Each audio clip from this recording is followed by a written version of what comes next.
Reddit. What's your most embarrassing doctor's office story? Story 1. I'm going to tell a friend story, since I don't have any embarrassing stories of my own. About 10 years ago, I had a very promiscuous friend. He would sleep with anything and half the time didn't use any protection. One day he started having a burning sensation when he peed, more than your average UTI. He'd done it with a new random a few days ago, so he went to the doctor's office to have some tests run. 2 days later, the doc's office calls him and says that he needs to come in immediately. He rushes to the doc's office, gets sent to an exam room, and the doc comes in with a clipboard and a very concerned look on his face. Well, about that burning sensation. My friend is nervous and says, Yeah? Doc, do you work in a restaurant? Friend, Yep. Doc, you drink a lot of soda? Friend, Yep.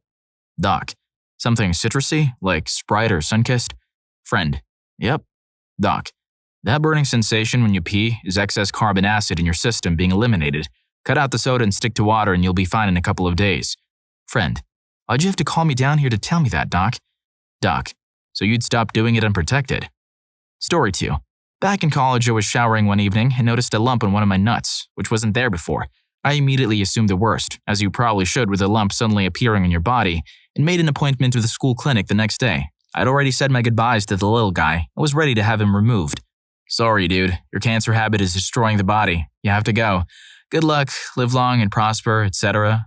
Now I'm older now and really wouldn't give a damn if I popped a hard-on during an exam.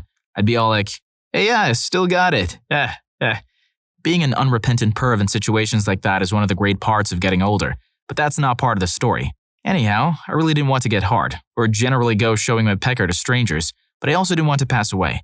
First doctor to examine me looked exactly like the doctor in Battlestar Galactica. Old, grizzled, and handled way too many nuts to care about mine. I'm going to breathe on it if it doesn't loosen up soon, he told me. Mercifully, it released its iron grip on my nuts, just enough to avoid the hot breath of an old man on my junk. Yep, that's a lump. Go get an ultrasound. Needless to say, okay, maybe not on the internet, no hard-ons were popped that day. So I went to get the ultrasound, sat in a waiting room full of expecting women, all looking at me like, why are you here? Finally, the doctor, a 4-foot woman who was the spitting image of my best friend's mom, calls me to the exam room, where I am to disrobe, surrounded by framed posters of innocent babies, all looking at me and the cancerous member. If you've had or seen an ultrasound, you know that they put some KY jelly on the surface and apply a wand that is vibrating at a very high frequency. Unfortunately, the doctor didn't have any nut experience, only babies. She admitted, so she called in the pro, a 30-something ex-frat boy. Nice junk, bro, he said, entering the sacred space where parents catch a first glimpse of their soon-to-be progeny. Now let's have a look at those nuts. Okay, in a situation like this, you want to get your hands warmed up and cup them, you see. Yeah, that's how it's done. Okay, now you want to gently grasp the nut and just kind of work the wand over it like so. Oh, hey, dude, look, it's your right ball. He turns the monitor so I can see it. That is a perfectly healthy one. Looks flawless. Okay, now you try. Anyhow, they go back and forth, squeezing 2 full tubes of KY jelly onto my jewels. It kept making a farty noise when they squeezed it. It took them about 30 minutes of nut wanding to conclude the training session. Finally, they get around to the nut with the actual problem. Oh yeah, that's it right there. Look at that. Okay, yeah, that's definitely a cyst for sure. I'm all thinking, a cyst? Oh my god, I didn't read about that. You'll not find anything about cysts when searching what is this lump on my nuts. Am I gonna go? The doctor is like, you have a cyst, you can go. I was like, do I need to do something about this? His reply, not unless you want some dude mucking around in your sack for no reason. It was a benign cyst that I still have, nothing to worry about. A doctor actually said, nice junk, bro? That's crazy. Story 3. So I'm at the OBGYN. I'm 19, and this is the first time I've ever gone to a doctor by myself. They put me in the first room next to the bathroom, and we do the checkup stuff, and my doctor asks for a urine sample. She says, go next door to the bathroom, and write your name on the sample and put it in the little window. I'm extremely nervous because I usually cannot pee on command. Somehow I managed to pee a little into the stupid cup.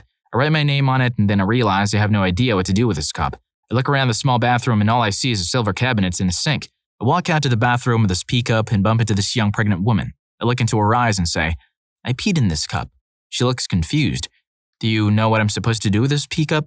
She stares at me a bit more, then her boyfriend walks up and says, there's a place for you to put it in the bathroom. I turn bright red and say, oh, and run back to the bathroom and open the silver cabinet and place it next to all the other pee cups. I walk out to the bathroom, avoid eye contact with a pregnant couple, and walk back to my room. I open the door and there's this pantsless black woman. I say, oh, I'm sorry, I'm looking for my stuff. I thought this was my room. To which she replies, what the f? So I shut the door and the nurse is standing at the end of the hallway looking at me. "This is your room. Sorry about that. We moved you and it didn't catch you in time." The pregnant couple and the nurse laughed at me while I did my walk of shame out of there. Hey, guess what? Our team just introduced Rufus rugs. Premium, custom, hand-tufted rugs. Imagine having your own unique rug that perfectly reflects your style. Whether you're a dedicated Naruto fan or simply adore Pokemon and can't resist displaying bus toys, we can turn your dreams into reality. We can create almost anything you want. Don't wait. Dive deeper into the world of Rufus rugs by clicking the first link in the description. Story 4. Mine's not so much embarrassing as it is awesome. I had the mumps during my first year of college, and along with that I got urchitis in my left nut. It was really painful and heavy, so I had to carry it everywhere for a while. So I went to the doctor's, he checked my mumps, and then I told him there was another problem. I dropped trowel, lay in the doctor bed thing, and he came over to examine. He laughed when he saw it, because it was freaking huge, and said, "What seems to be the problem?" Jokingly. It was at that moment that I pointed to my regular-sized bullock and said, "This one shrank." Cue 5-minute laughter fit from the doc. He probably tells colleagues this story over and over again. It's one that just doesn't get old. Story 5. When my wife was in the final stages of labor, it seemed to be taking forever. I slipped out of the birthing suit to get some fresh air and make a couple of phone calls as they made me turn my cell off inside. A nurse came running out and said to me, "Quick, come back. It's all happening." They rushed me into a room where I was confronted with a huge hairy from which a beautiful, bushy, dark-haired Mexican baby literally fired out of the birth canal like a rocket. I'm going, "What the f***?" when the doctor hands me scissors to cut the umbilical cord. Well, that was fun, I thought, as I discreetly slipped out and into the next room where my wife was still hours away from producing. Story 6. On New Year's Eve 2001, I woke up with an unbearable pain at the left side of my abdomen. I couldn't move for over an hour. I was at home for my sophomore year of college, but none of my family was home. After about 3 hours of crying and doubled over in pain in bed, I crawled across the house and called my mom at work. She took me to the ER where they did various pressure tests and listening and decided it wasn't my appendix, so they did some x-rays. The only other person in the ER was an old lady that had a cut in her head, and she was trying to comfort me while my face was red and I was holding back tears. The doctor came in and looked at the lady and looked at me and whispered, "I don't know how to tell you this, but your colon is full of poop." I screamed, "That's it! Get it out of me!" And he told me he could give me an enema, a suppository or a salty drink. I took the drink and dumped for 8 hours straight. I was good enough to go to a party that night, but still had the feeling and didn't get drunk. It was so much better. So the next time someone tells me I'm full of crap, I'll reply with, "That's it! Get it out of me!" Story 7. This actually occurred shortly after I was born, and we refer to it as the green pea incident. My brother, 2 years old, was moving to solid foods and absolutely loved peas. Mushed, boiled, fried, or in things, he loved them. One day, my mom noticed that my brother wasn't going to the washroom. No big deal, she thought. It's only been a day. 2 days later, nothing's coming out. He kept eating and eating like the happy little fat toddler he was, eating all amounts of peas. My parents scheduled the day off of work and took him to the doctor together. The doctor, of course, says that he must be constipated. It happens to the best of us. At this point, it's been 4 days since the little kid had taken a dump. The doctor gives him a large dose of prescription-strength Senicides and suggests that they should probably keep an eye on him for the next week. As he's talking to my parents about what they should do, my brother starts to poop. Bright, neon green poop. He had eaten so many peas that the fiber had actually clogged him up, and now it was returning in force. The semi-liquidated crap started flying out, faster and faster like you see in those comedy movies. Eventually, it settled down to a light stream, but not before his poop mist had covered the entire wall next to the examination table. All over the doctor's tools, his blood pressure stuff, and his posters. It ruined the cushion on the table and stank to high hell. My parents never went back to that doctor again. After such a performance, they'd better give that doctor their business for the rest of their life. And after a story like this, I think you better leave a like in the video and subscribe. Story 8. When I was in the waiting room for the hospital for a broken toe, I saw a somewhat elderly man, 50 to 60s, come up to the nurse's desk and cough quietly.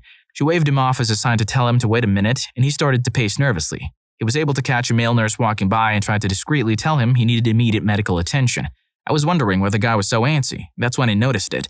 The guy had a mixture of fluid leak from his shorts. The male nurse asked him to speak up, and even though he was quiet, I heard him mutter, "I've got a toy inside me.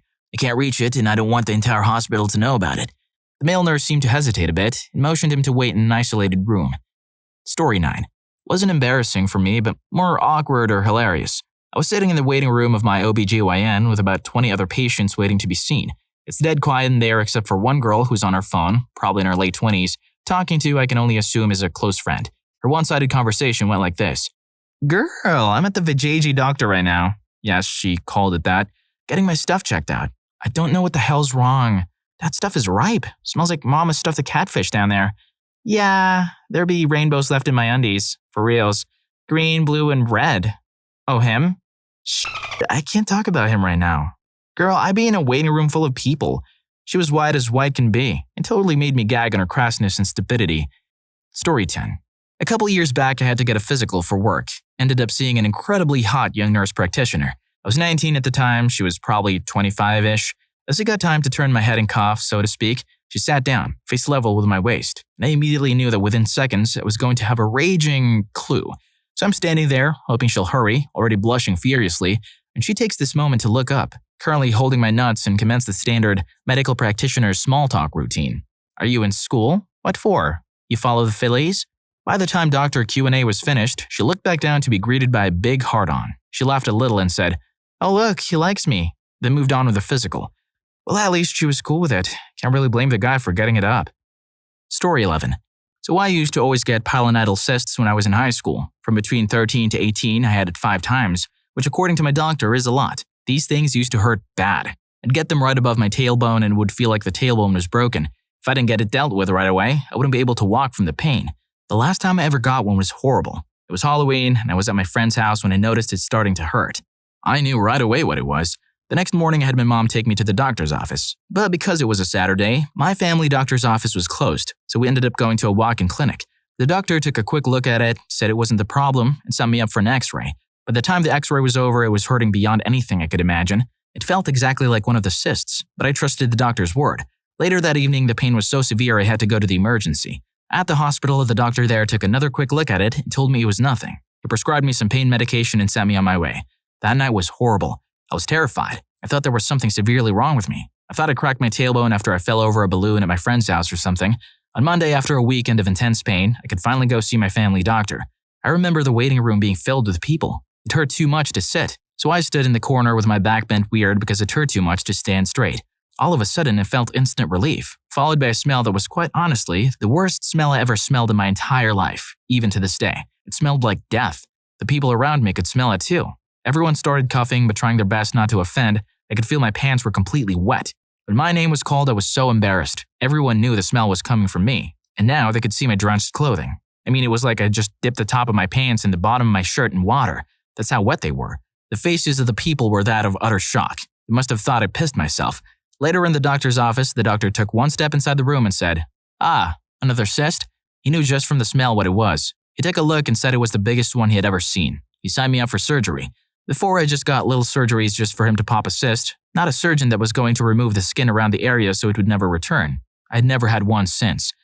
Story 12. When I was 18, I went to Peru for a mission trip so we could bring the word of God to all the ignorant savages, blah blah blah. While swimming in the Amazon, a parasite became a warm and cozy stowaway in my foot. Good times. Fast forward 3 weeks. I'm back to the States and have incredible stabbing pain in my stomach and have track marks all over my stomach. So I head on to my family practitioner to see what the hell is up. She doesn't know what the hell is up, recommends me to the university parasite specialist. This parasite specialist thinks my stomach is the coolest thing he has ever seen. I'm sitting in a goddamn hospital gown and he can't stop talking about how amazing this is. In fact, it's so goddamn amazing that he calls his colleague in, who then calls his colleague in. Now because this is a university hospital, every doctor has a couple interns hanging around and learning. All in all, there are 8 to 10 people in the room checking me out, including some very attractive women very close to my own age. This smart, bearded doctor says, "We should probably look at his back door." I turn over, hear the snapping of rubber gloves, feel my behind spread apart. Disappointed, the bearded doctor says, "Oh, you won't be able to see anything down there. Too much air." For specialists, they sure are pretty unprofessional. Story 13. When I was in college, I went to the on-campus doctor's office to get a physical. Apparently, the one in my records was outdated. I had no idea what I was walking into, and it didn't even cross my mind that it was going to be a full pants-down examination. To make the long story short, the doctor was a beautiful 28-year-old blonde who was just out of med school or something. After she performed all the different checkups, a male nurse entered the room and she commented that he needed to be there for liability purposes. I was confused for a brief second, until I was told to drop my pants. She was on her little wheelie stool thing with her beautiful face, eye level and inches away from my junk. I closed my eyes while she touched me, trying my best to imagine she was a wrinkly old dude so I wouldn't embarrass myself. Unluckily for me, she grabbed my base for some test and I let out a loud, very audible moan. I went red and she acknowledged my moan by giggling.